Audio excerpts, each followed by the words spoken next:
Khovela kalen sung tilahe hichilahe lugil ta en keong kahin na sukhain Amen. leisi he ka in munding dana ka gyalting le hasat no he ka thu them thei ji poin tuni a e ho zo siong ilung thum pum piwin hichileisi ilen naw he inde dung hi puti gyal do pomen ana saute Khovela kalen sung in kahin dan ling hong hilin yai khovel ka in a hi lo ta kamun ding na kyang hi zo ka in ding na kyang hi zo kipaka kong tun thei na di Khovela kalen sung in kahin dan ding hong hilin yai khovel ka in a hi lo da kamun ding na kyang hi zo ka in ding na kyang hi zo kipaka kong tun thei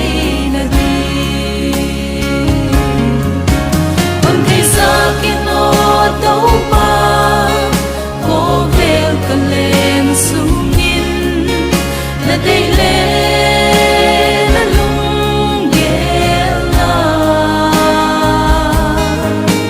nisimin kay hong hilin kanun na lekal suante tàu pa o kay hong pino Khovela kalen sungin. Khovela kalen sung in tàu pa o kay hong hilin la day tel la day hi di la pai na ka pai theya la ko na akol thei di la lutang nang lam hey ino con thấy sa kino tàu pa Khovela kalen sung in na day le na lung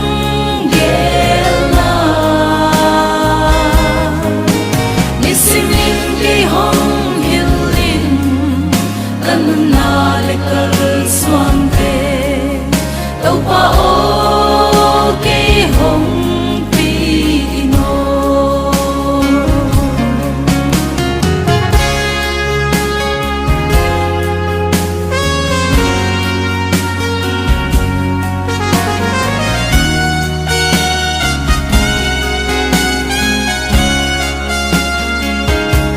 Khovela kalen sung in kay tumaahong tungte Nangapan na sol. Nangapan na sol hisel hero Nung nate katwa niin La nate katwa niin Kakituwi ng Kakituy ng hong sol